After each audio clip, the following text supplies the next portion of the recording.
Nick Savage, Private Hello, Eye. this is Peter H. Fillmore at the office of Surety Mutual Insurance Limited here in Denver. Hi, Mr. I want you out here. I've just uncovered a racket that has been costing our company a lot of money. What kind of a racket? Robberies, grocery store robberies, whole series of them. What's being taken, cash or goods? Cash, on Saturday nights, with most discouraging regularity. But with all the facts I can give you, well, I see no reason why you shouldn't be able to round up the gang that's doing this in short order. You think it's a gang involved? That's my conclusion, and I'm certain you'll agree with it when I give you the information I have, which means there may be some danger involved in this investigation. However, I understand you're quite used to that sort of thing. That might be an understatement. And in view of the importance to our company of putting a stop to these robberies, shan't quibble over your expense account, or even any extraordinary expenses you may incur. And there will also be the customary fee. The commission for any recovery of actual money you may be able to have. More than ample compensation, I would say, for the fact your own life may be endangered.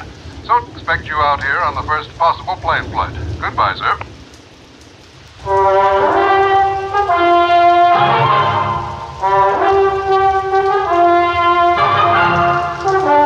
The man with the action-packed expense account. America's fabulous freelance insurance investigator. Nick Savage, Private Eye. Be sociable. That's helpful, but singing still sounds more inviting. You do that. And now, Act One of Nick Savage, Private Eye.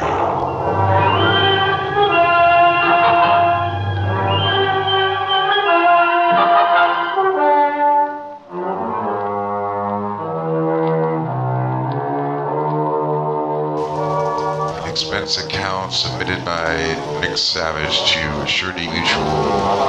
Here are the expenses I incurred during the case of the Saturday night matter. I paid $177 for a flight from Hartford, Connecticut to Denver, Colorado.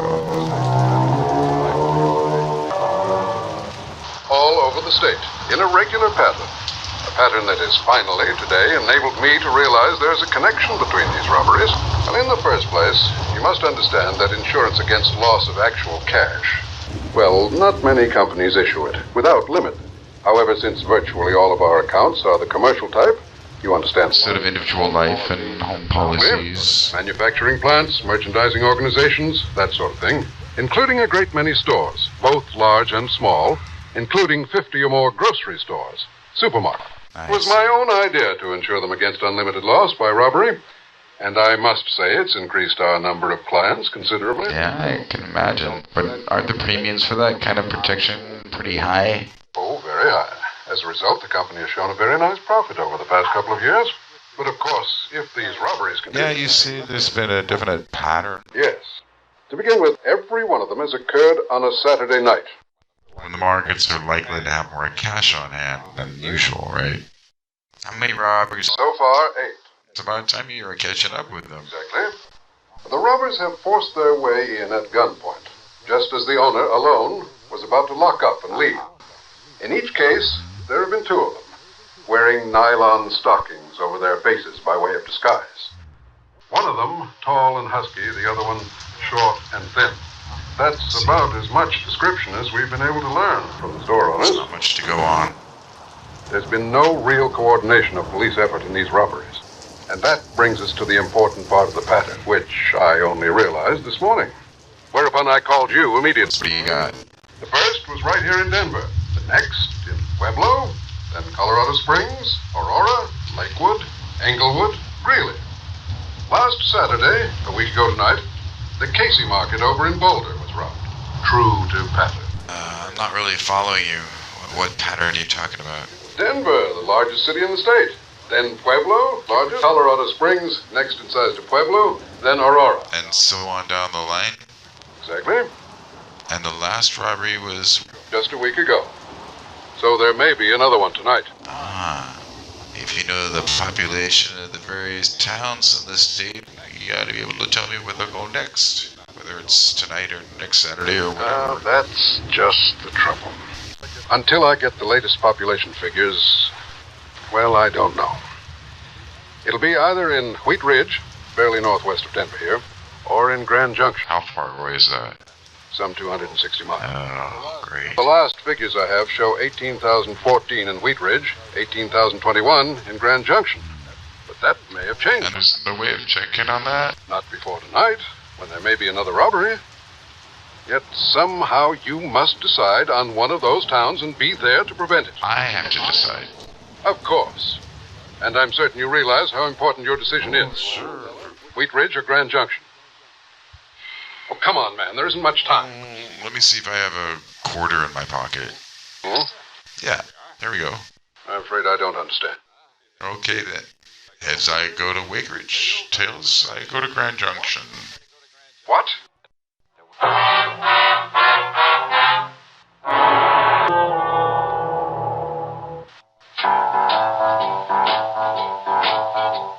Talk about best-selling records.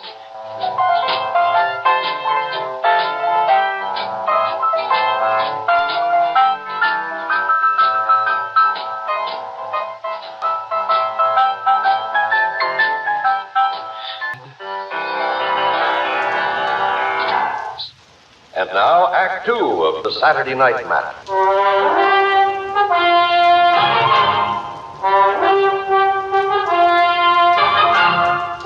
Now, say you think you can determine which city this gang of grocery store robbers will hit by the flip of a coin? I This is asked you, ridiculous. can you think of a better way? Well, Don't you see, if you go to Wheat Ridge, they strike in Grand Junk, we'd have to pay off another big insurance claim. Perhaps thousands of dollars. Hold you responsible. Yeah. me. Responsible for what, Mr. Fillmore? Huh? Most this. Easy, PH.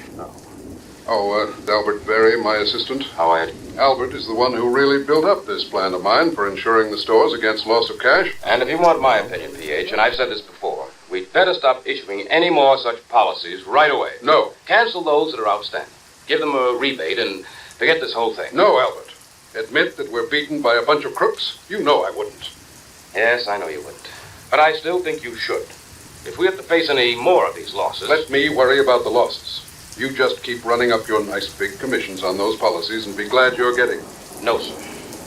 Well, what do you mean by that? I mean that I won't let you. PH. Well, PH, I'd rather leave the company than have to continue feeling responsible as I do. responsible? For what? Don't you understand, sir? I'm the one who sold the policies. And if any more of these robberies occur... Oh, don't worry, my boy, they won't. Thanks to my perceptive mind, a little ingenuity, my own deductions. How will you know where the gang plans to operate next? Well, What's this? What? Tails. Okay, that means I'm about to go to, Yes? Where? good heavens, Just man. keep What if these criminals... keep your shirt on, Mr. Fillmore. If they hit the other town on the list, they won't stand a chance of getting away with it there. How can you be sure? Just leave it to me. Trust me. I'll see you later. I gotta get busy. Going to come up, Tails. I meant I was headed to Grand Junction. Noon, I'd have to make good time to get there. First, I drove to the police station in Wheat Ridge.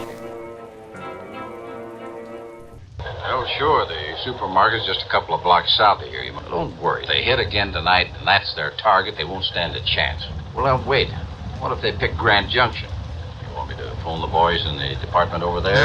No, that won't be necessary. I'm heading on over there right now. Good. It's better than me trying to explain this complicated pattern you've stumbled on. Now, your man there in Grand Junction is Lieutenant Dick Speidel. You tell him you've talked to me and he'll do anything you want. He's a nice, cooperative guy and he knows his way around. Can't be sure they'll operate again tonight. Maybe they'll skip a week.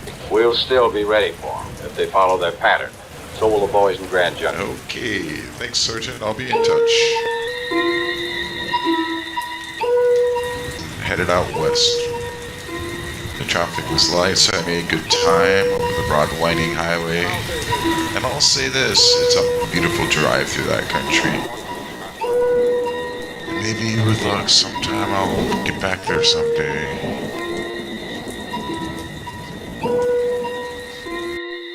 I stopped long enough to gas up and get a sandwich.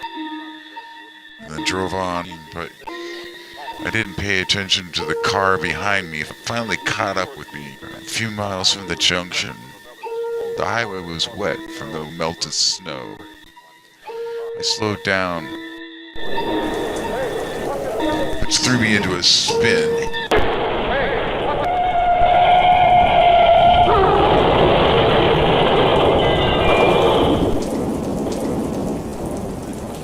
Act 3 in just a moment.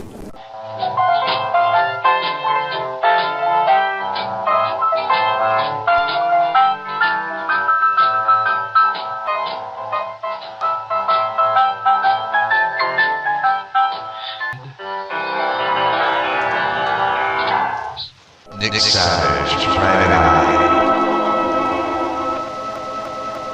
Things were a little vague after my car got pushed off the road on the way into Grand Junction. I remember lying there in the wreckage, cold, very cold, but unable to move.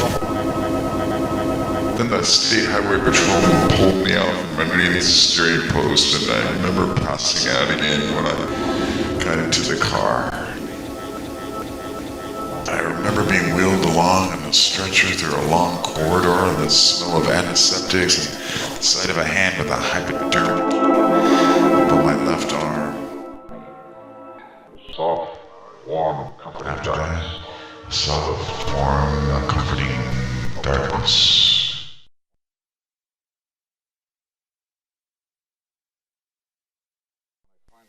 Then, when I finally came to, and there was sunlight streaming through the hospital window, Just take it easy. Take it easy and get some rest, and you'll be all okay. I'm Lieutenant Dick Spidle. Who else is? What? Tails. Oh. Yes? Where? Good heavens, man. Sergeant Keasley over at Wheat Ridge called about you to make sure everything was all right over here. You're in Grand Junction, you know. Yeah, did they get the guy behind the robbery? Last night, was it? No trouble at all over there. Nothing happened. So far, we haven't been able to get a lead on it. It was the Bluebird Supermarket right down the street from here. Over $3,000. A set of tire marks, same as from the car that ran you off the road, but that's all. Except for one thing. Look, you're in no shape to worry about this thing. You need a lot of rest. When Barnaby Schultes came out here, opened that mark. Well, always when somebody comes here with a lot of... Schultes has a record of stock manipulations and phony bankruptcies across the country as long as your arm. Yeah? In case you're thinking about getting out of here and doing something about it, well, it just happens I have a man outside the door to see that you don't. You take care of yourself.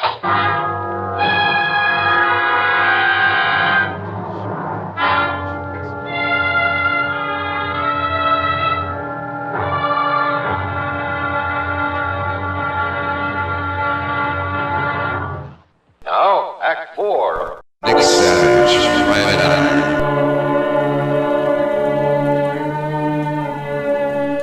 Back in Denver, I had a lot of the answers to this case. Sure, it's an open invitation to robbery. The market owners, they could arrange these robberies themselves. Not only collect the insurance, but they get cut out of whatever is taken. Yes, go on. Owners couldn't seem to come up with a very good description of the crooks. Couldn't or wouldn't. Every man has a price. Somebody's been getting to him. See, that means the ringleader must be someone who knows exactly which of the markets has bought this type of insurance from us. Exactly. Sure. No. But good heavens, I simply can't believe You better start thinking of somebody right here in your own office. You can clean up on this operation both ways. By getting a nice fat commission on the policies that he sells, then by arranging the robberies and getting a cut off of them. Albert. But you better not move either one of them. I heard everything. You didn't admit it so obvious that you went through my files before I got here. That's right, I did. It was a dead giveaway, Al. I mean, you pulling those jobs, the same order as the insurance that you sold, starting with the biggest accounts, the biggest towns, and working on down. It's pretty stupid, Al. All right. Ever seen a gun with a silencer? Don't be an idiot, please. You think I'd be foolish enough to come over here alone, knowing what I know about you? What are you talking about? Police. What else? Oh, sure. Standing right outside the door. That's right. Don't try to be cute. Won't work. Huh? That's right. No, listen, Sergeant. Just relax, Al. Enough to let that thing drop out of your hand. Gently. Thanks, Sergeant.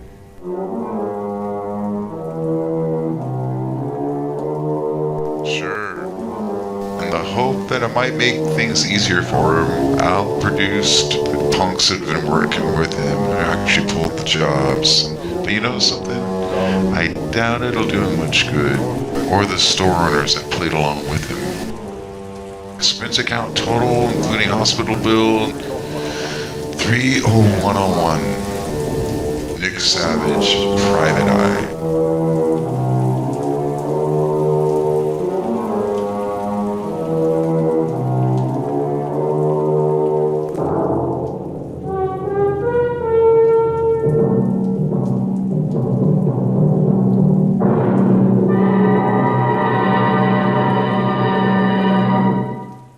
Our star will return in just a moment. Now, here is our star to tell you about next week's program. Next week, down to Sarasota, Florida, where a case of the almost perfect crime. Nick Savage, Private Eye.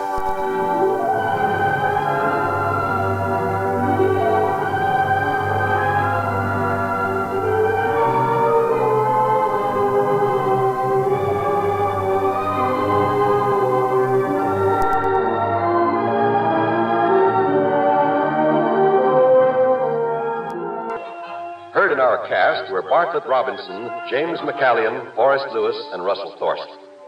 Be sure to join us next week, same time and station.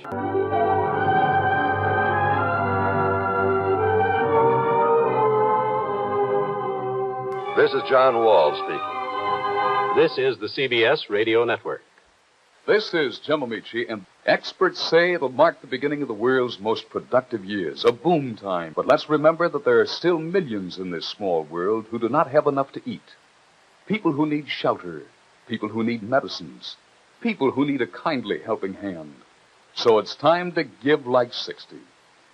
A time to renew the treasury of the worldwide organization, which last year held 40 million people in 40 different countries. This year, there's a new magic in giving. Every dollar you contribute releases $30 worth of the hungry and homeless overseas. Give Empire State Building, New York. It's a small world. Let's make it a better one. Radio 59, Albany, New York. WROW, the Tri-Cities #1 station for news.